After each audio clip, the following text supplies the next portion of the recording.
All right, so we are ready to move to the next lecture I'm going to record today. So let me just quickly recap the highlights of what we did in our previous lecture.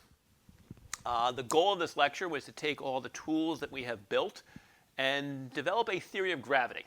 So the two ingredients to this. First, we're going to assert that we take a valid law of physics, something that is well understood in a local Lorentz frame, which we take corresponding to a freely falling frame when gravity is invoked.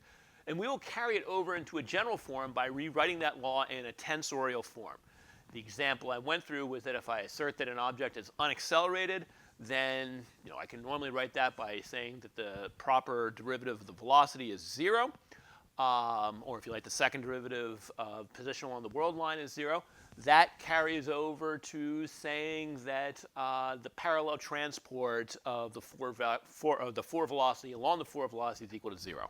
If I require local conservation of energy and momentum to be asserted in my local Lorentz frame, my freely falling frame, in the form that it has 0 divergence with a partial derivative, that carries over in general to 0 derivative with a covariant derivative. Our second ingredient is to try to understand how it is that I can build my theory of space-time, how I can build my space-time given a distribution of energy, matter, and momentum. We are guided by the Newtonian field equation, which tells me that the Laplace operator on the Newtonian gravitational potential is 4 pi g rho. By studying the equation of motion for Newtonian gravity and comparing it to the geodesic equation in the slow motion limit for a spacetime that deviates just slightly from the flat spacetime of special relativity, we noted that this phi is closely related to g00. Okay, it's precisely equal to sort of up to a factor of 2. It's a bit of an offset from the -1 that you get in the special relativity limit. We noted that this is not a healthy equation from the standpoint of being of formulating things in terms of tensors, because rho is a particular component of the stress energy tensor. It doesn't make any sense to have a properly covariant. If we want a properly covariant equation, it makes no sense to pick out one component of a tensor. So we upgraded rho to T mu nu. And we looked for, noting that 2 derivatives of the potential is something like 2 derivatives of the metric, which must be 2 derivatives of a curvature. We said, OK, it's got to be a curvature tensor on the left-hand side, and it's got to be a 2-index one, and it's got to be one that has no divergence, so that this equation respects the local conservation of energy and momentum. And that led us, by requiring that in the appropriate limit of slow motion, and well, in this case, really, it's just sort of a weak deviation from special relativity, by requiring this correspondence to hold, that forced the proportionality between my curvature tensor and my stress energy tensor to be 8 pi g. If you want to work in units where the speed of light is not sign equal to unity, it's 8 pi g over c to the 4th. So that's fine. This is, in fact, exactly how Einstein originally derived this. And it's a very physical, it's a very physicist kind of an argument. There is another route to the field equations, though, which I would like to talk about in this next lecture.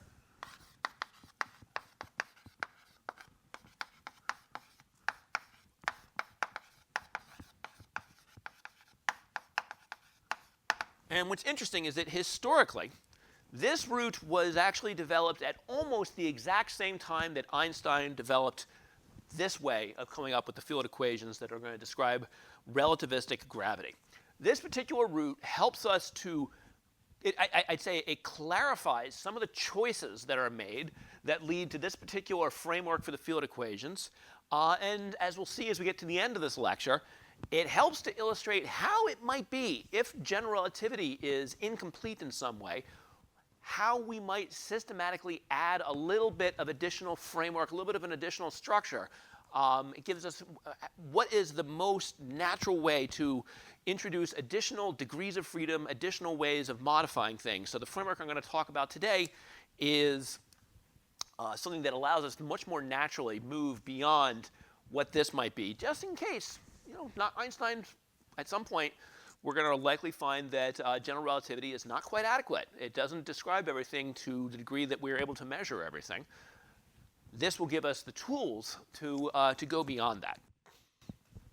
So the particular root I'm going to derive is found by varying a particular Lagrangian. We're going to essentially define an action principle for the gravitational interaction. So this is, I will call this lecture the field equation via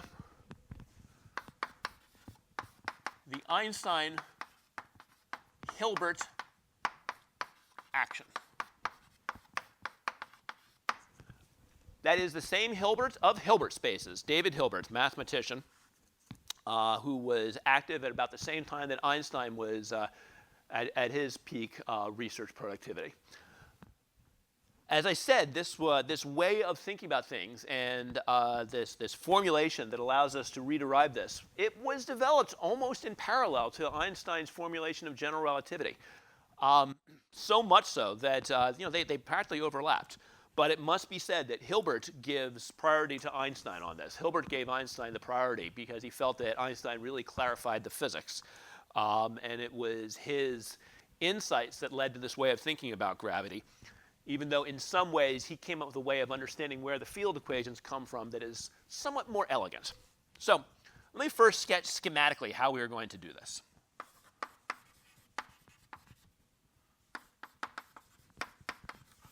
Schematically, what we do is we define an action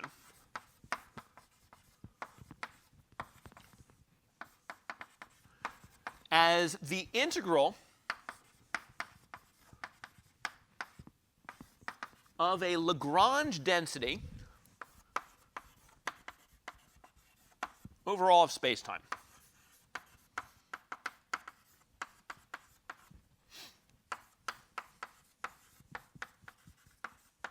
So we're going to write our action as S, and we're going to write it as an integral over our space-time coordinates of some Lagrange density. And in general, so this is done a lot in field theories, this Lagrange density is something that depends on the fields you are studying.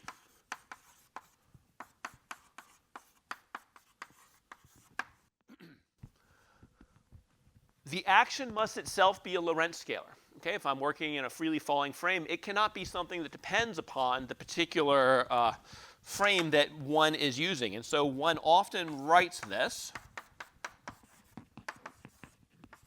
You explicitly call out the square root of minus g that is necessary in order to make your little coordinate interval here be a proper volume integral.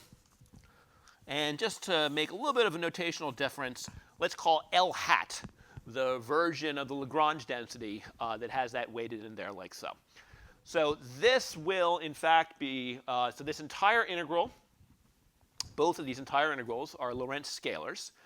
This is a proper element of volume, and so this is a proper Lorentz covariant, well-defined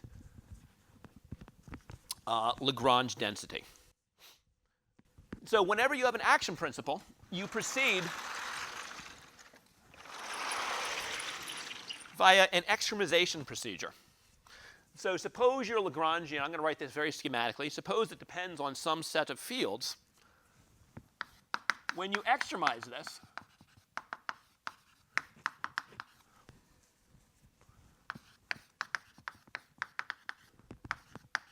that amounts to our requirement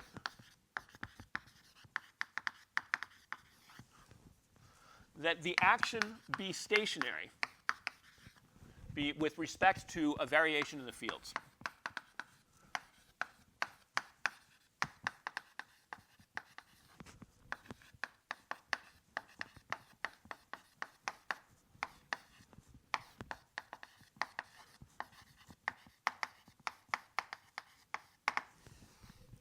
So if I vary my fields, I'm going to vary my action. And let's just schematically write this using the first form of things here. I will then say, however my Lagrangian varies as I vary whatever fields it depends on,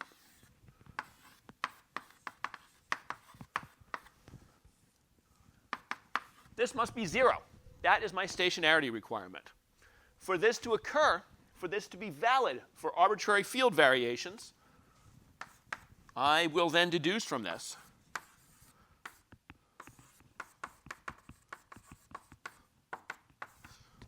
that the variation of the Lagrange density itself with those fields must be equal to 0. And when I do this, this will then lead to Euler-Lagrange equations for my fields.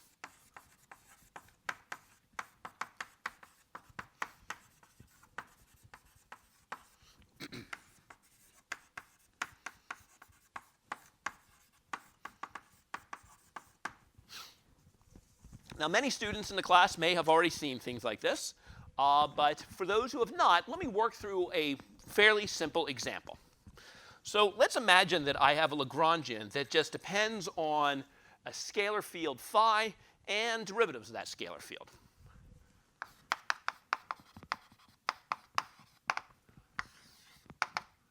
So L is going to depend on some phi and derivatives of that phi. In my notes, I actually imagine there might be multiple scalar fields, but let's just keep it simple here. We'll just have one scalar field and its derivatives.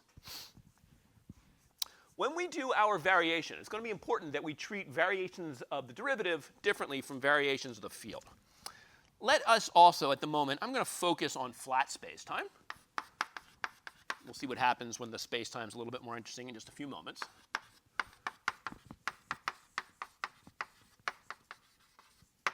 And what I'm going to do is imagine that phi varies like so, and its derivative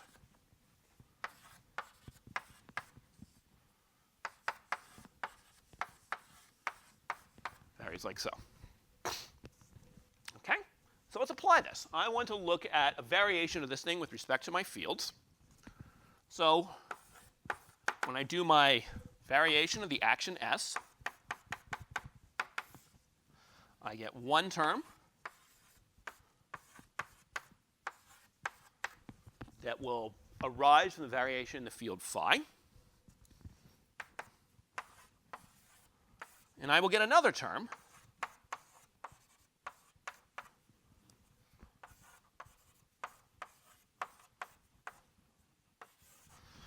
that arises due to the variation in the derivative. That term is potentially a little bit problematic for us. I'm going to gloss over a couple of details, but essentially what you want to do is, at this point, apply integration by parts. When you apply integration by parts, you can move this derivative onto this term here.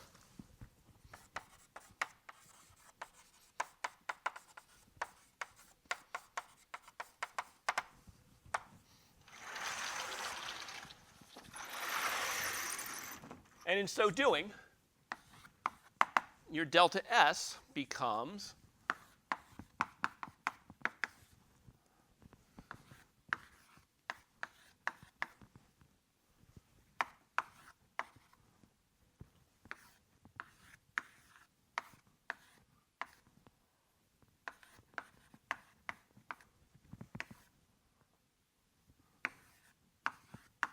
something like this. Caution, I'm being a little bit glib here. That is only true if, when you do this properly, there is kind of a boundary term that I'm assuming can be discarded. I don't want to get into the, I don't want to get lost in the weeds associated with that right here. Our goal is just to sort of sketch the main physical ideas. But I will say that this is something that should be treated with a little bit of care. And I highlight this because there's going to be a similar step that I'm going to sort of go over. It's a little less care than I would like as we move forward, and I'll have a comment on that at that time.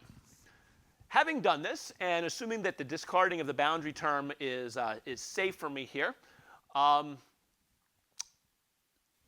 let me just make one further comment. This is being done at over all of space-time, and so when I do that, I'm essentially assuming that the boundary is the boundary of infinity, which doesn't really exist. Okay, so that's one reason why you can generally get rid of it in this case, and it turns out to be fairly safe. I'm highlighting this point because it should be stated a little bit more carefully than I have it in my notes. And when we apply this to gravity, there's a little bit of a subtlety there that I will comment on at that time. For now, I'm just going to say, great, so that sort of works good. That works out very good, very well. And in order for this to be equal to 0,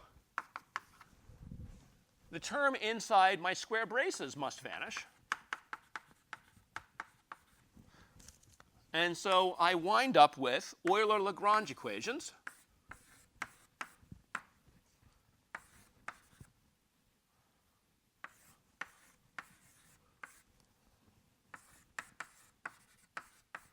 Which my field phi must satisfy given a Lagrangian L. Okay? Now let's just take it one step further. So I haven't said yet where the Lagrangian comes from. Okay? So as I sort of indicated when I sketched this over here, it's going to depend on the nature of the field you study. So it's very common when you're studying, say, a scalar field in flat space-time, so that you imagine that your Lagrangian has what we call a kinetic term, which is proportional to something that's quadratic.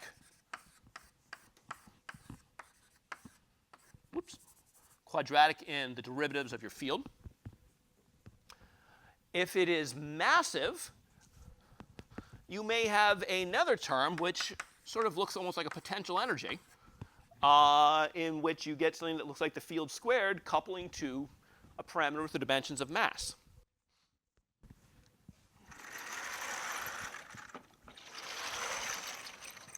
Take these derivatives.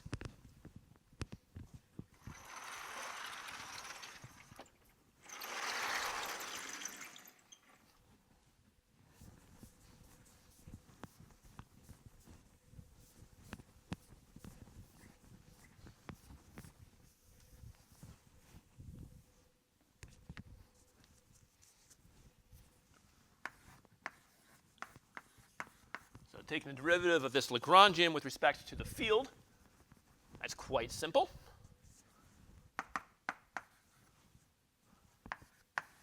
You just get m squared phi. Take the derivative with respect to the field's derivative.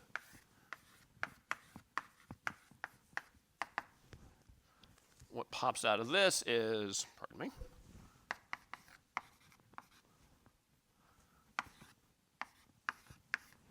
term that looks like this. Now, take one more derivative of this guy.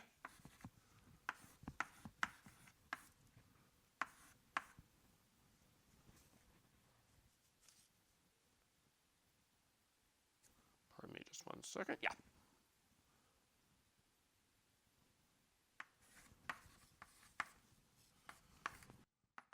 My apologies. I was just looking over my notes.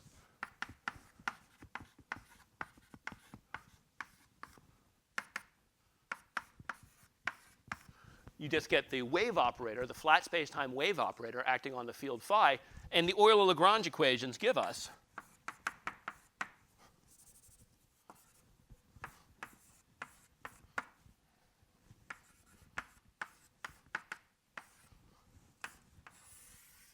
the following wave equation governing this field in flat space-time. This is a result known as the massive Klein-Gordon equation.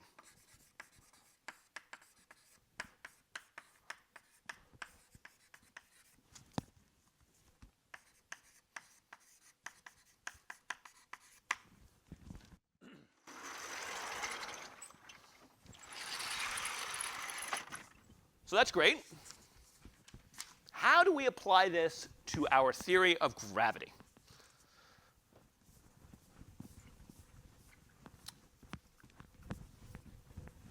So there's two things that we need to decide. One is, what fields am I going to build my Lagrangian out of?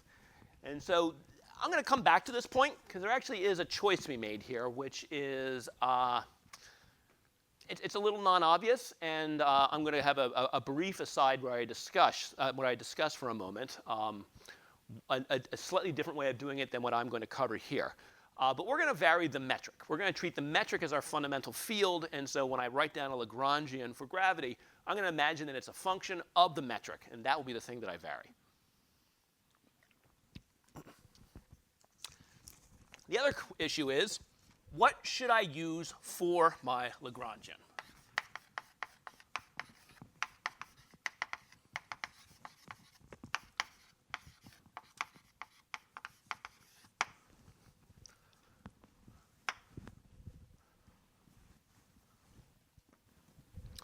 So the principle which I'm going to use to make the choice here, I'm going to apply this to the gravity. So my question is, pardon me, my writing in my brain are getting out of sync here. How do we choose our Lagrangian?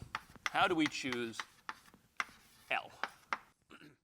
So it must be a scalar, or a scalar density if I want to bearing in mind that factor of square root g.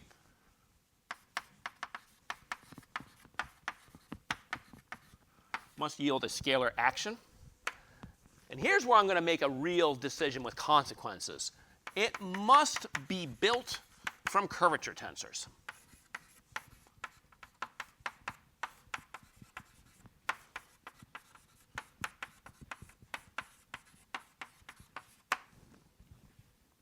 The reason I choose to make it something that is constructed from curvature tensors is that I want this Lagrange density to be something that I cannot get rid of by changing my reference frame. If it's the metric, I can make the metric flat at any point simply by going into a freely falling frame. If it has something to do with the Christoffel symbols, or rather with my connection, I can make that vanish by going into a freely falling frame. I cannot get rid of the curvature. So I want this point 2 here, the second point, this follows because this cannot be something that is eliminated by changing my frame of reference.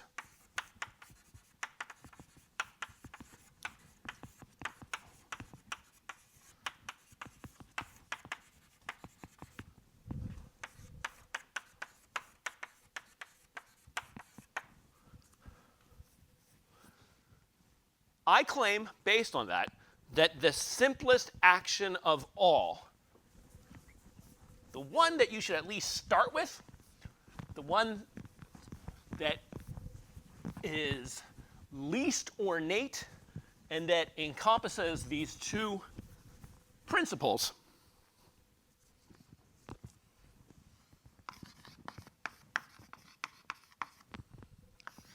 is I'm going to choose the L hat. In other words, the one I'm going to separate out the factor of square root of minus g. I want this to be the Ricci scalar. It's the simplest possible thing that I can make out of curvature tensors that is a curvature and is going to give me a scalar. One could make other choices, okay? And in essence, that is the reason I am doing this lecture, is I want to highlight the fact that this particularly simple choice, we're going to see it reproduces the Einstein field equation. And so in that sense, general relativity, we're going to see, is really the simplest geometric theory of gravitation. One could make more complicated ones, okay? But this is the simplest one. And in the last couple minutes of this lecture, we'll sort of explore how we can make it a little bit more ornate. So let's begin with this. So I'm going to write S equals the integral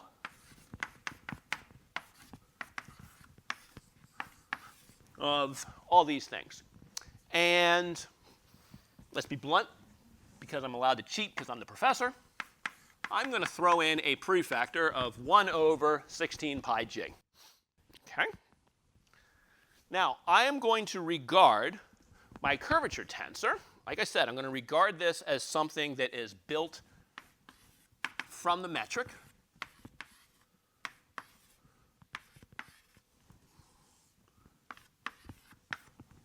So this form in which I've written it here, I'm just saying schematically that Ricci itself is built from the metric.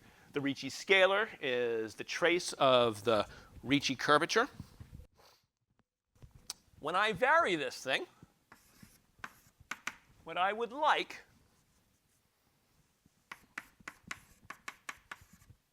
is to see what happens. Whoops, forgot my integral.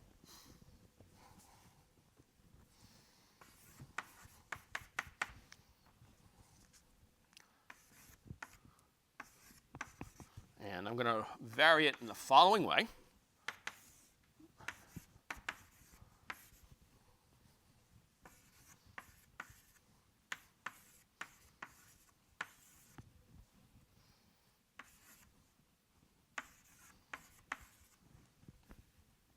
Okay. Just to You know what? Let's just clean up my indices a little bit here. Actually, to keep things consistent, I'm going to confuse myself. Let's leave them like that. This is fine. Okay. So here's what I want to evaluate. I'm going to do a variation of these things. I'm going to assert that the variation in the well, I'm not going to assert. What I'm going to do is do this variation. That will give me the variation in the action. For this to be stationary, I'm going to require that this equals 0. So what this tells me is I need to work this variation of what is in square braces out. I need to work this out right here.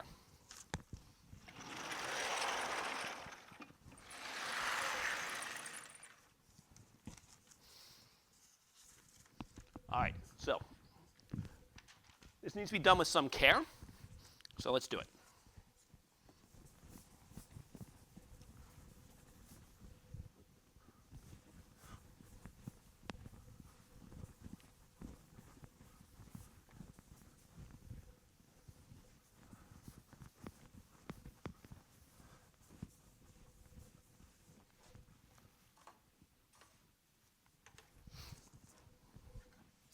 First, the thing which I'm going to be looking at variations of, basically I'm looking at a variation of, I want to know how this changes when I vary the metric. This is going to break into 3 pieces. I'm going to want the variation of the square root of minus determinant of the metric. And then this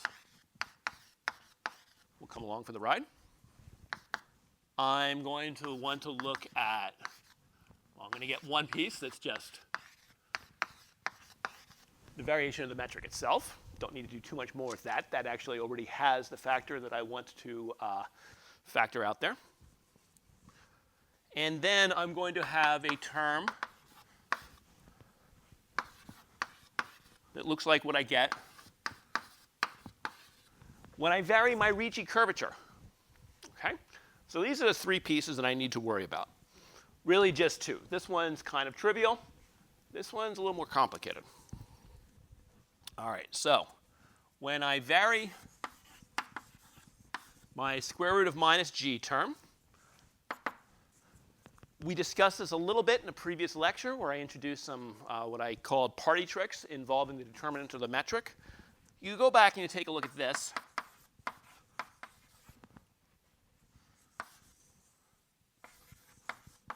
You'll see that this can be turned into the following calculation.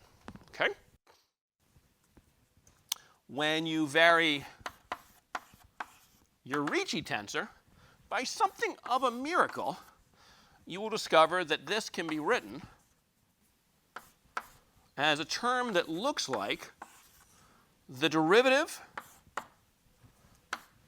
excuse me, the difference, rather, of 2 covariant derivatives of variations in your Christoffel symbols. Okay? Now I'd like to work out what those variations in the Christoffel symbols are. These are a little bit lengthy. Just bear with me while I write these out.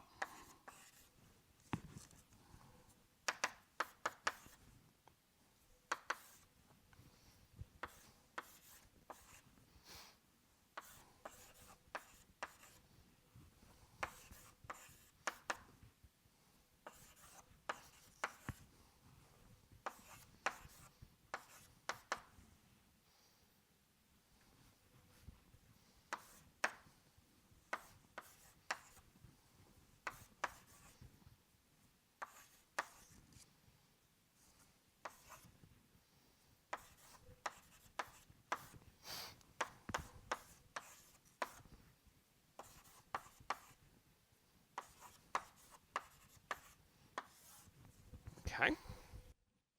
As promised, it's a little bit lengthy.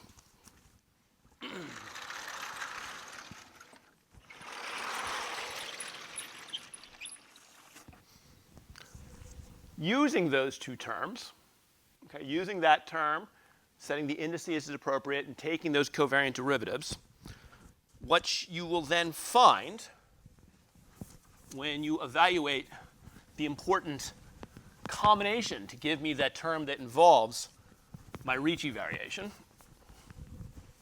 looks as follows.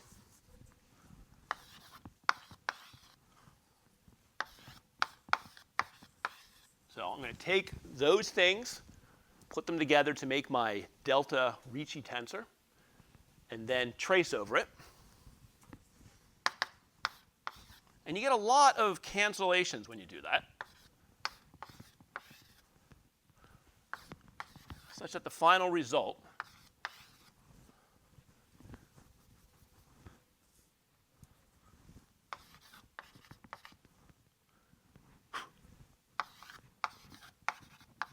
notice no free indices on this. Okay, so I've got derivatives hooking onto the g's here. The mu nu is hooking up to that mu nu there.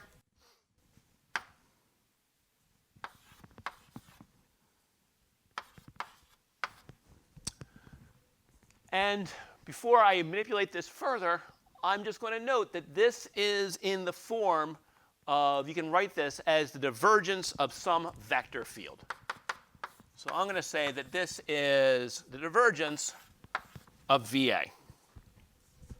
Okay, so V alpha. V alpha is implicitly defined. You know, it's basically this beta covariant derivative of all this junk here. Okay, you might think, well, wait a minute. I'm taking derivatives of the metric here. Why isn't my covariant derivative of the metric just give me 0? We have to be a little bit careful about that because remember we are varying the metric. Okay, and when we're varying the metric, once we have finished our variational principle, we will settle down to a metric where that is the case. But in the middle of the calculation, you just have to be a little bit more careful than that. All right, so now let's put all these ingredients together. And what you wind up with, combining all of these pieces,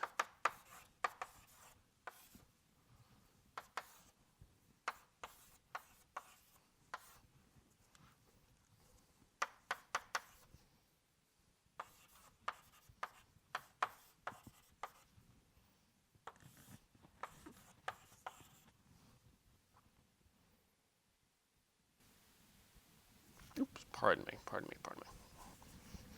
Actually, let me move to another board. I've run out of room.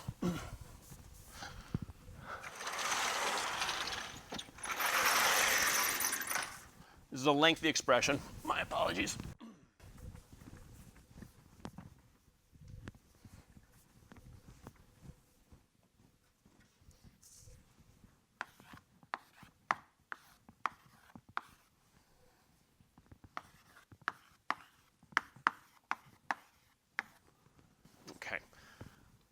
So this becomes, make sure I have enough room to get the whole thing on the line.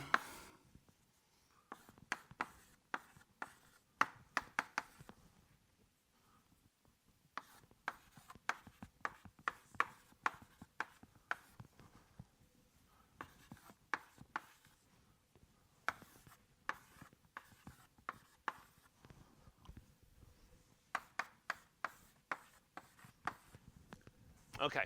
So fair amount of analysis goes into, you put all those pieces together, you combine them all, and our goal is to reassemble what I've got up there on the top of this middle board here. So what this tells me is varying the action, whoops,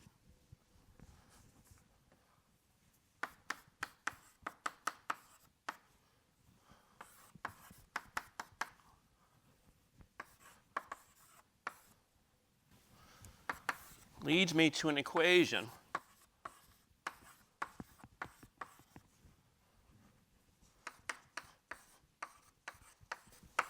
of this form.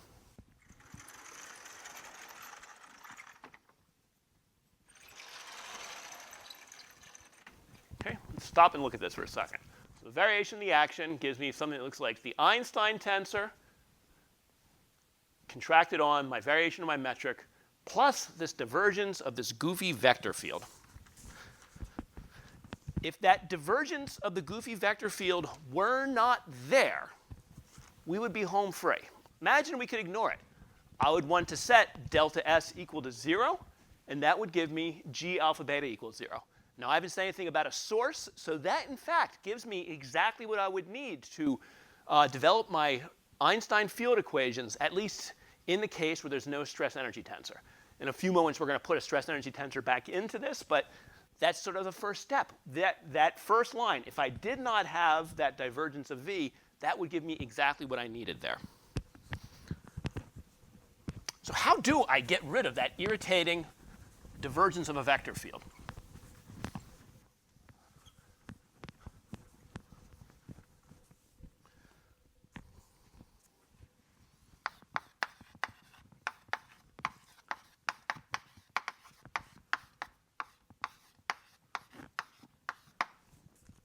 Well,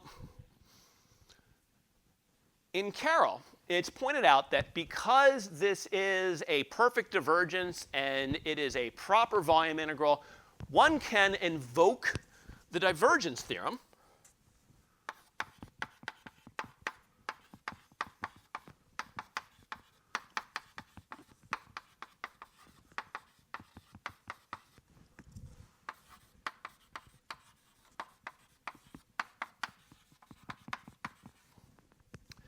if you invoke the divergence theorem and then imagine this integral is being done over all of space-time, and you basically say, well, I imagine there's no boundary to this thing because this covers all of time and all of space, you would then presumably lose contributions at the boundary.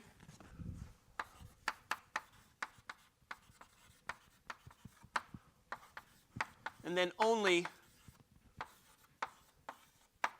the G alpha beta equals 0 term would remain.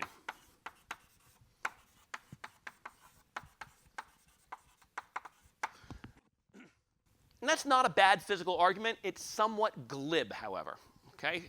Carroll himself actually knows this. So in Carroll's textbook, he himself says that this is not the rigorous way you get rid of this. Okay? So for those of you who are more mathematically purist, if you're feeling dissatisfied by this, good on you. That is the way you should feel about it. I, as a physicist, am reasonably comfortable with this, but I would like to do this a little bit more rigorously.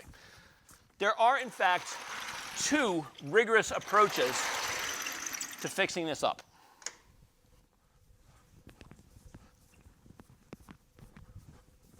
One of them is, in fact, quite beautiful.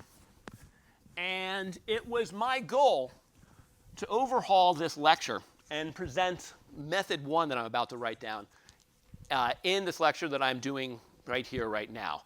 And among the various tragedies associated with the COVID-19 evacuation of our campus and everything moving into this online format, a very, very minor tragedy on the scale of everything that's going on is that I just do not have the time to assemble the notes to present what I was hoping to present to you. I hope by the end of the course to have enough bandwidth that I can maybe type some up and add them as supplemental notes to the course, but for now they are not available. So let me just describe what I was going to present to you. Method 1 is you do what is called the Palatini variation. When you do a Palatini variation,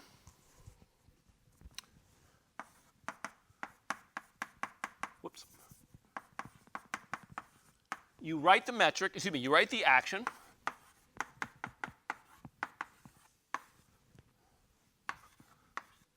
like so. But you consider your Ricci curvature to be a function not of the metric, but a function of the connection.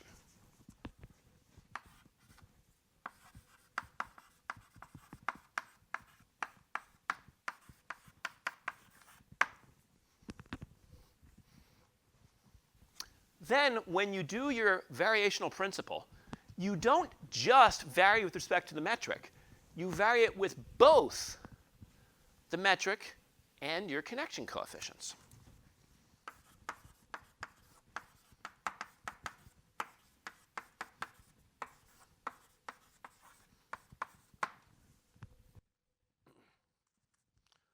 When you do this, if you do the calculation correctly, you in fact get both the Einstein equation, so again, we've not introduced a source. I'm going to talk about source in just a moment. So the Einstein equation with no source emerges.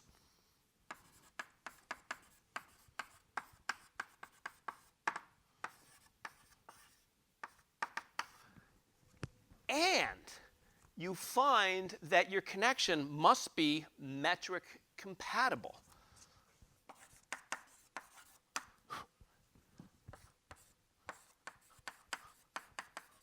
In other words, the connection is such that you are required to have covariant derivative of the metric equal to 0. It's actually a beautiful little calculation because we sort of argued that this was going to be the case. When we were talking about how to define a covariant derivative, we noted that there were many ways to define a transport operation. This ended up being one that allowed us to define parallel transport, and that became something that the physics drove us to selecting as a very natural choice for our connection. This variation doesn't necessarily know anything about that, but it shows that when you do your variational principle, treating metric and connection as separate degrees of freedom, that parallel transport-driven choice of the connection, which gives us the Christoffel symbols, emerges as the outcome of that. Now, this is not a terribly difficult calculation to do, but there's a lot of details you have to get right. And I've got about a fourth of it written up at this point, and just haven't had a chance to get all the details completely straightened out. I really hope to have the bandwidth to finish it by the end of the term, in which case I will add it as supplemental notes to the course. The other thing you can do, so there's absolutely nothing wrong with the approach that we started doing, in which we vary the metric, and we just assume from the outset that my connection arises from the metric, so that the way we do it, the connection and the metric are not separate degrees of freedom, but the connection arises from the metric, and that is fine. But if we do that, then when you get down to this point, you just have to be a little bit more careful. You essentially take this argument that Carroll makes, and you have to just do it with a lot more care. So what you need to do is define the boundary associated with the divergence integral very carefully.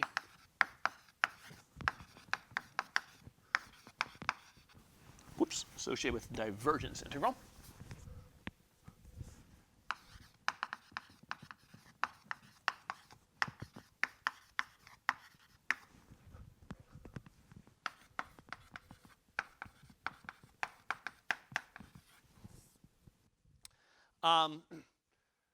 In doing so, you have to very carefully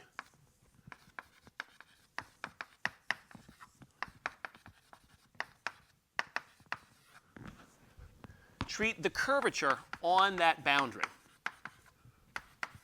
So we are working in 4 dimensions. So it's a 3-dimensional boundary.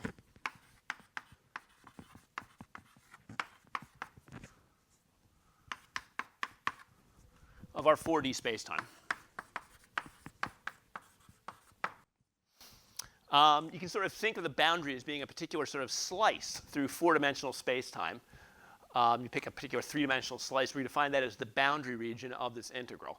And that requires us to introduce some additional concepts. In particular, once you pick out a particular slice of spacetime, some of the curvature associated with the metric on that slice isn't intrinsic to the spacetime itself, but it's imposed on the spacetime by the manner in which you have made that slice. Sort of in the same way that if I have a cylinder, the surface of a cylinder is intrinsically flat. If I put 2 geodesics on it and I parallel transport them around, they remain perfectly parallel forever and forever and forever. But it sure as hell looks curved. But that is because I have taken this flat surface and I have folded it up. I have embedded it in a higher dimensional space in such a way that there's extrinsic curvature that's been imposed on it. When you are carefully looking at the boundary of a 4-dimensional spacetime, you also need to very carefully treat the extrinsic curvature associated with how you put that boundary on top of things. When you do this correctly, you find you need to be a little bit more careful with how you define the Lagrangian.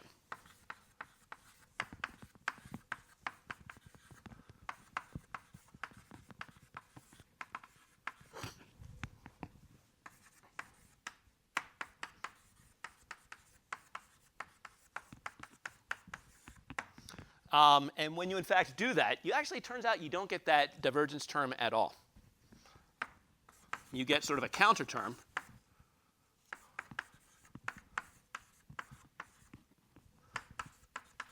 That cancels this guy away.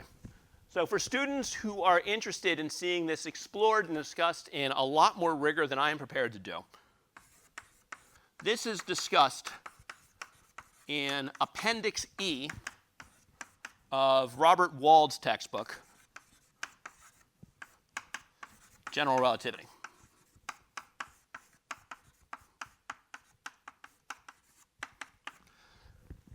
I will simply comment that Wald's textbook is one of the most mathematical textbooks on this topic. He does everything with great rigor and a lot of care.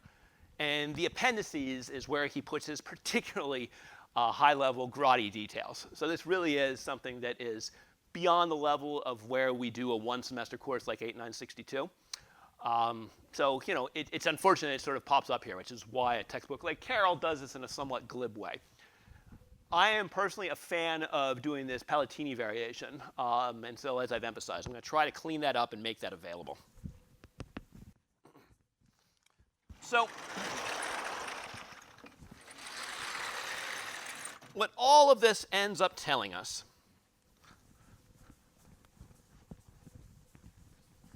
so let's take the optimistic point of view here, that we have either accepted somewhat glib argument that we can discard that term, or we sat down and we slogged through Appendix E of Wald, or we wrote up the Palatini variation.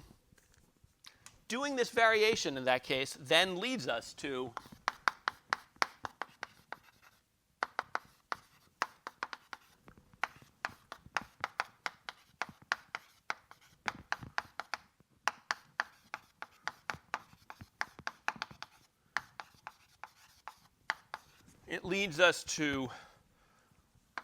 G alpha beta equals 0. This is the Einstein equation when there is no source, when the stress energy tensor is 0. This is often called the vacuum Einstein equation.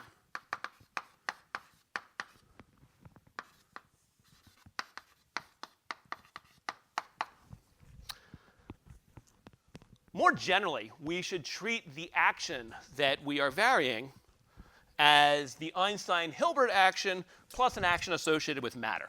So a more general form would be to write S as the integral d4x square root minus g r over 16 pi g plus the Lagrangian for, I'm just going to say m for matter. It could be matter and fields. If you do that, then when you look at your variation,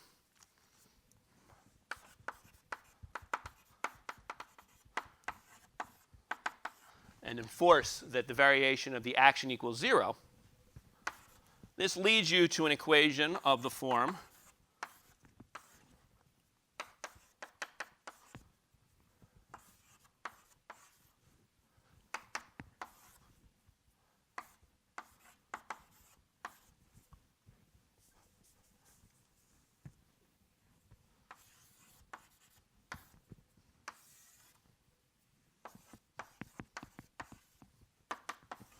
as given by this. And so up to a numerical factor, which I will write out in just a second, you can basically see that this variation of my matter Lagrangian becomes the stress energy tensor.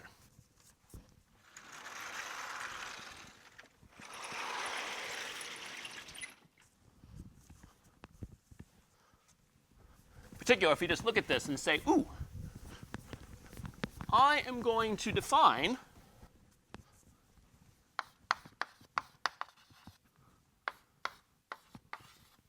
T alpha beta as minus 2 divided by square root of minus g.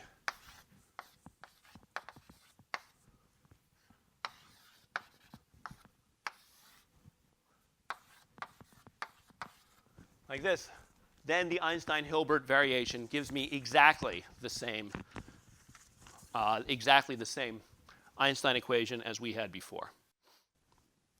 I have a set of exercises in the notes, which I'm not going to go through because they're just, they're slightly tedious. And I think I'm going to actually end a little bit early here. But I want to just describe one of the ways in which this can be used. So suppose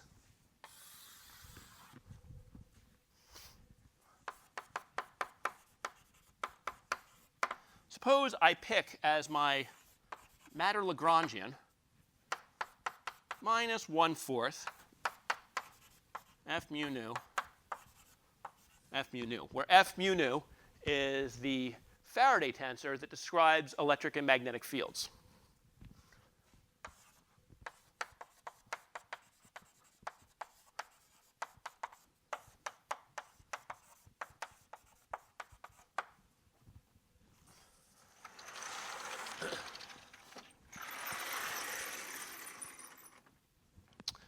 So what I want to do is show that by applying this variational principle that I've defined over there to this, but this gives me exactly the stress energy tensor that one expects for electromagnetic fields.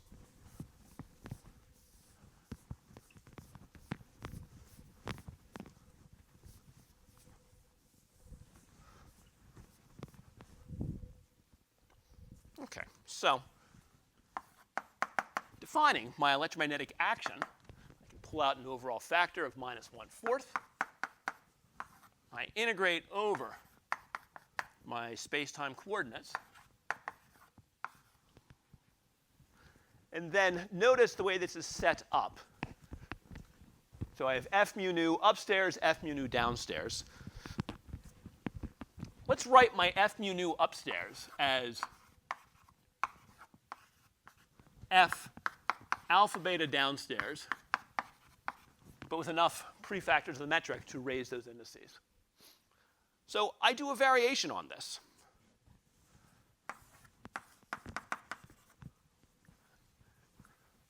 And the way I'm going to do it is I will vary the metric. When I do this, I will not vary the fields.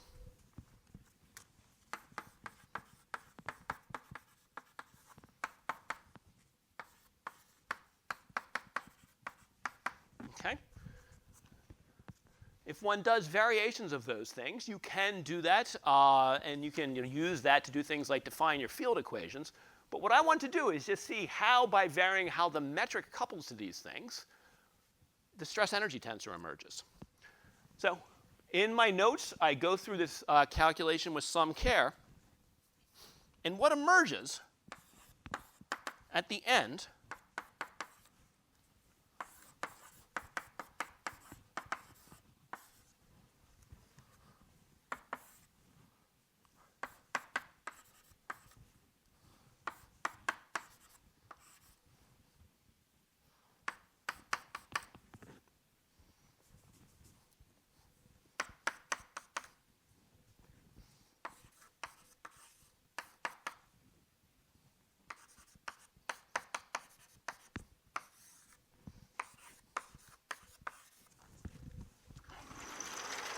something that looks like this.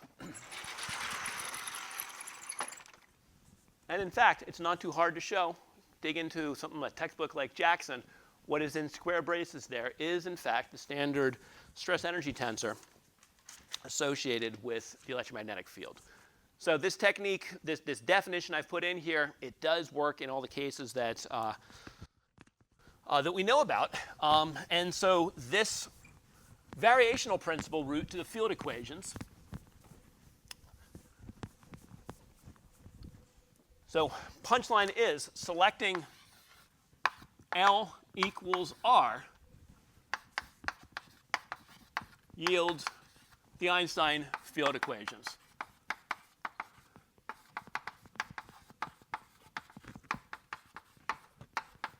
upon variation of the metric.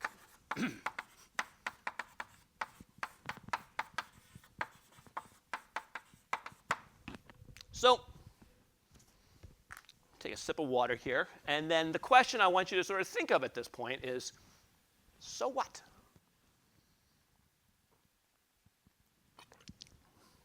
I mean, it's nice that there's a second way to do this. But, you know, kind of, did we need it? Is it really important that we have this second way of doing this? Well, here I want to come back to a comment I made as I began this lecture, which was that our guiding principle for formulating this Lagrangian was that it has to be built out of curvature tensors, and it has to be a scalar. I would argue that the Ricci scalar is the simplest such construction that does that.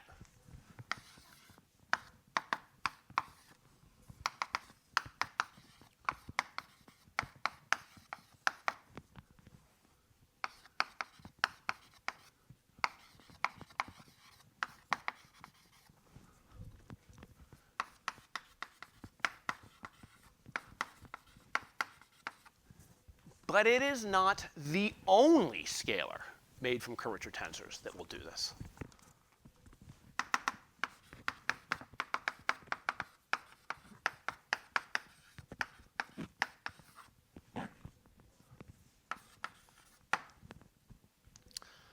Imagine you wanted to modify gravity, or you wanted to come up with a framework that was consistent with general relativity. And remember, L equals R gives me general relativity. It gives me Einstein's field equations.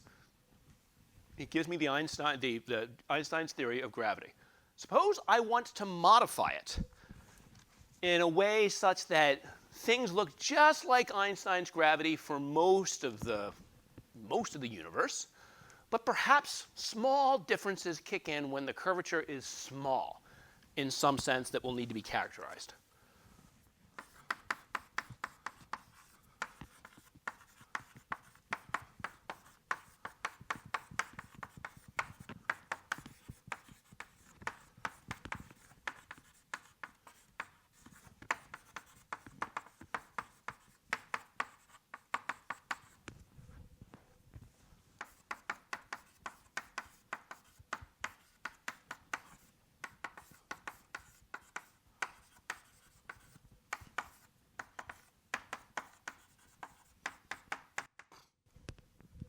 Well, one way you could imagine doing this is by adding a correction. Suppose we try L hat equals R minus alpha over R. That sort of suggests that this is going to lead to corrections to the framework of gravity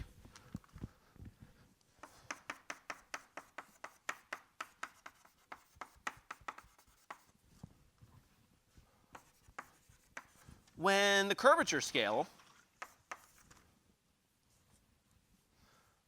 is less than or of order square root of alpha.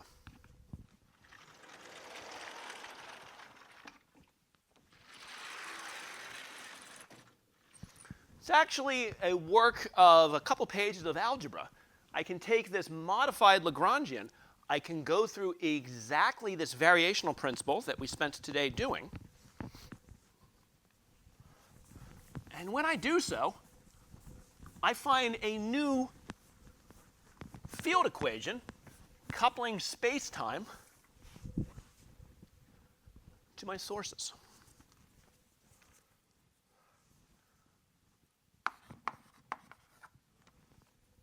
So vary the metric, enforce stationarity of the action,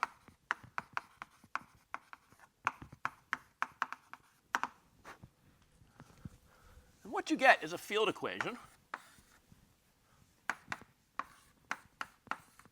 It looks like this.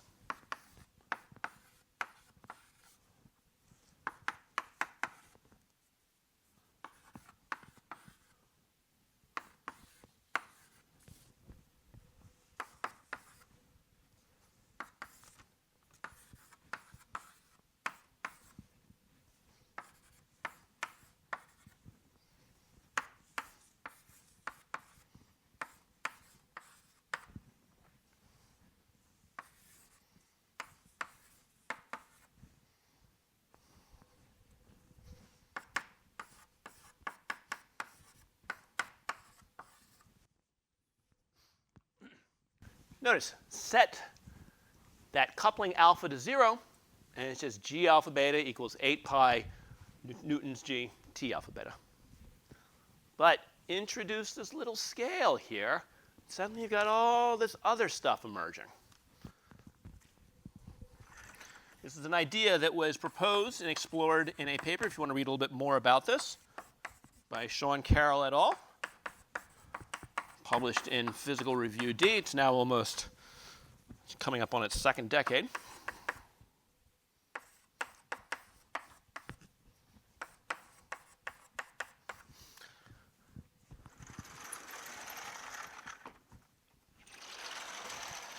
So the reason why Sean and his collaborators developed this, I mentioned in my previous lecture that there's observations that have driven us to consider whether there is in fact a cosmological constant contributing to the large-scale structure of our universe. And like good scientists, you're always looking for alternate hypotheses that could be tested or falsified. And so what Carroll et al. Pointed out was the universe's accelerated expansion, so the behavior that is driving us to consider the possibility of a cosmological constant, it's coming on very, very large scales where the curvature is quite small. Laboratory and solar system and many other astrophysical tests of the foundations of general relativity aren't as strong there. So why not try something a little bit out of the box? And they said, let's think about a theory of gravity in which there are potentially important modifications when the curvature is small. This is what resulted, and they showed actually that by appropriately choosing the parameter alpha, actually this is a point that's worth making. Notice this is introducing a scale, okay? The theory doesn't tell us what alpha is. From the standpoint of the analysis that motivated it, it was a phenomenological knob that they sort of tweaked to see whether they could explain observations. And indeed, they did find that they could get pretty good explanation of the accelerating expansion of the universe with this modified theory of gravity. But all good theories are testable, they're falsifiable, they give rise to hypotheses that you can compare against data. It turns out if you tune alpha to make the expansion of the universe work, you get the orbits of the planets in our solar system wrong. So this ended up not being a viable theory, but it was a pretty cool thing to explore. Okay? And I think it serves as a really wonderful example of how in a theory of gravity one formulates a hypothesis and then tests it, and then giving Sean and his colleagues all their due, cheerfully accepting the falsification when it turned out it didn't work. It's a very, very nice piece of work, and I think it just gives a really good idea of the power of this action-based method for considering modifications to your theory of gravity. Okay? And it really highlights the fact that just choosing your Lagrange density as the Ricci scalar, that's the simplest possible thing you can make. And that is the sense in which general relativity is the simplest of all possible relativistic theories of gravity. Let me just give you another example of, actually two more examples. I'm not going to go through them in great detail, but just sketching the way people sometimes imagine modifying gravity. So suppose I choose as my gravitational action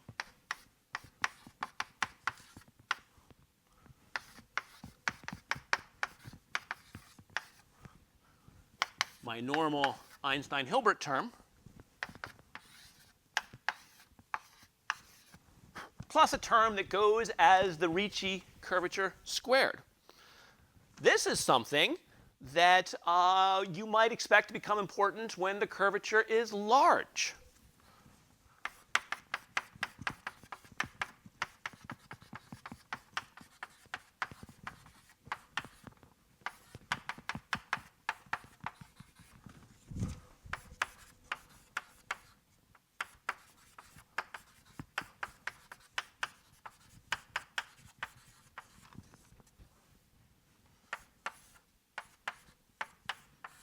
Okay, so when r is greater than or of order 1 over beta, the second term will become more important than the first term.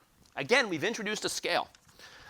There is some theoretical prejudice among the community that thinks about these kinds of models that perhaps this scale has something to do with where quantum gravity effects begin to kick in, and classical general relativity must be modified. And so you can imagine, you might think that this beta is on the order of, when you work in units where g and c are equal to 1, h bar to the minus 1. Actions like this often emerge when you are studying, or they often show up when you are studying theories in which general relativity is itself an effective theory that comes about from averaging over small scale degrees of freedom. One more example.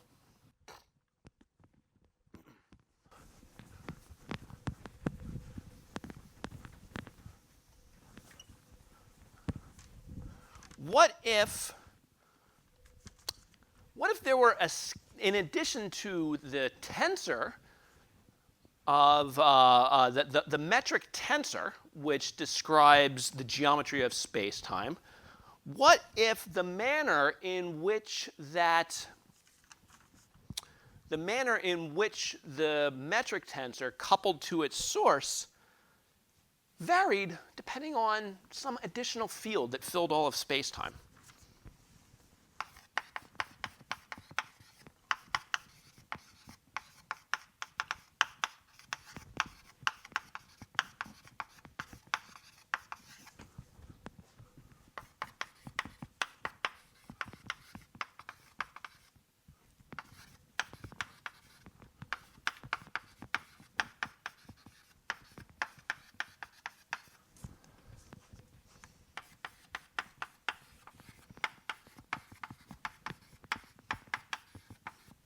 So you could imagine that your gravitational action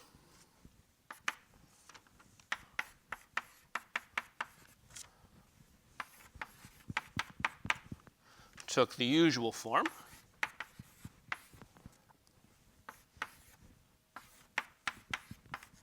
But it was modified by some kind of a scalar field that might itself depend upon space-time curvature.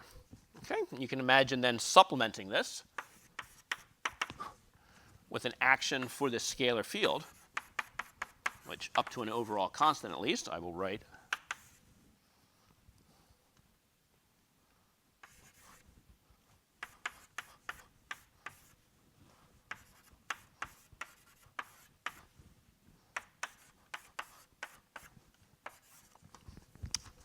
theories of this sort are called scalar tensor theories. And what they essentially amount to is, you imagine that there's some field in addition to the metric of spacetime which is affecting gravity. You can almost think of them as essentially saying that the effective gravitational constant varies depending upon the strength of the gravitational interaction. So perhaps down near a black hole, the Newton constant is bigger or smaller or something than way out in empty space.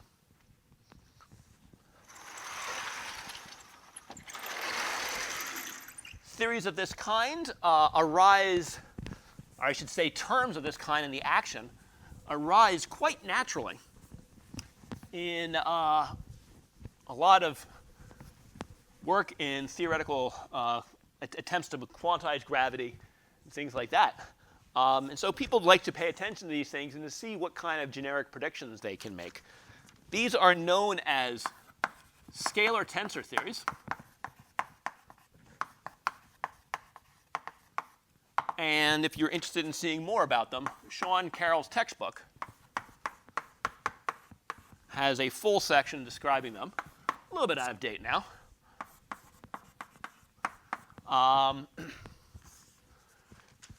One thing that's kind of interesting as I think about how this subject has evolved over the years that I've been teaching it, is that when you have both a tensor component, in other words, a space-time metric coupling to your stress energy tensor, and you have a scalar field, you change the dynamics of the theory.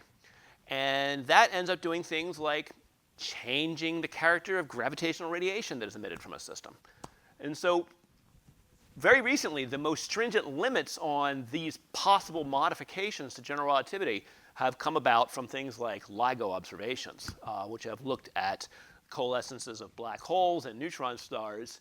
And all of their measurements are consistent with there being no scalar modification to these things. And so it helps to set limits on many of these theoretical frameworks that introduce and look at modifications to GR, which are motivated by certain considerations.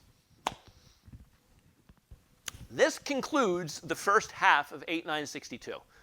So if I'm just going to do a quick recap of where we are and where we are going, where I want you to sort of sit with things right now is that you have this arsenal, which basically tells you that given the metric of space-time, you can compute the motion of bodies. This is done using by geodesics. You can characterize how the curvature of that space-time, which tells you about tidal fields. And you now, as of these last two lectures, you know how to get this by solving the Einstein field equation. What we will do in the remaining lectures that I will be recording and distributing through this course's website is solving this equation and exploring the properties of these solutions. And so let me just sort of say, this equation, if you go back and you think about what goes into this, at the beginning of my next lecture, which I'll be recording tomorrow, we'll go through this in some care. But if you just think of this as a partial differential equation for the metric, it is a god-awful mess. Okay? There's no nice way to put it. I mean, it's just a horrible mess of coupled nonlinear partial differential equations. We are going to look at three ways of solving this.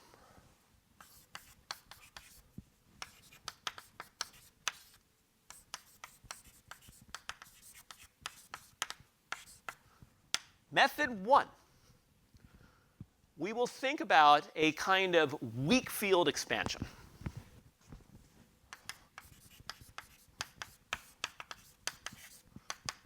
I'm going to imagine that the space-time corresponding to the sources we are studying looks like flat space-time plus a small correction. That will allow me to take this horrible coupled nonlinear mess and linearize it. Okay? We will lay out the principles for doing that methodically in the beginning of the next lecture. Method two.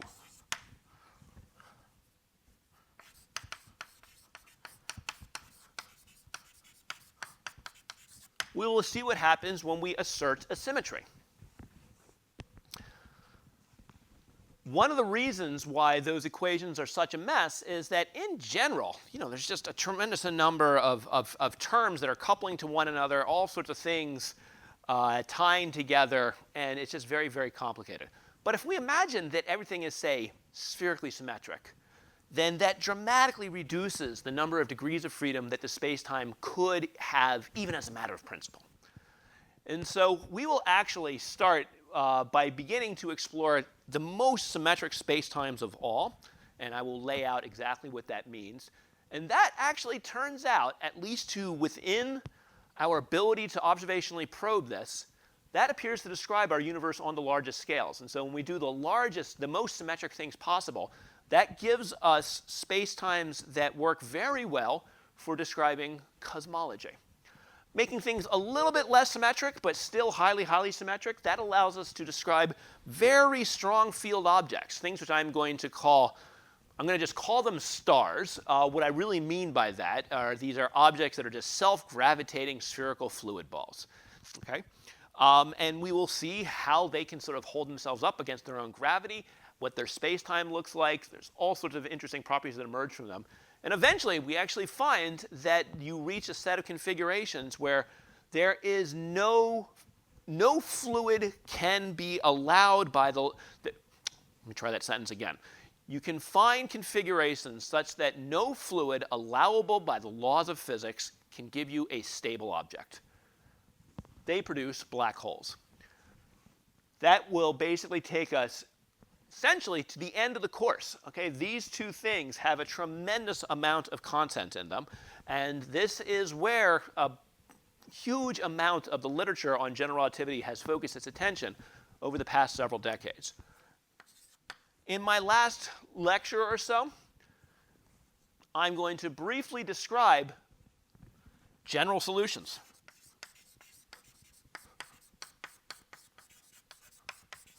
What do you do if there is no symmetry, there's no weak expansion, no weak parameter you can expand in? You just have to deal with the nonlinear, bloody mess that these equations are, and then try to solve it. And what this will do is allow me to explore and tell you a little bit about the field of numerical relativity, which is what you do when you just want to solve these things with no approximations, no assumptions that simplify it whatsoever. Just take Einstein's field equations, put it into a computer, write a code, hit go, and see what happens. So under the normal schedule of things, where we would end today would have been right before spring break, and these lectures would start up right after spring break. Under the system that we are operating now, I do suggest you sort of save this for a little while, make sure that you understand what is going on with these field equations, and we will be ready to explore the solutions, and not just compute these solutions, but also explore things like motion in them and their properties, and we will begin that process immediately afterwards. All right, and I will conclude this lecture here.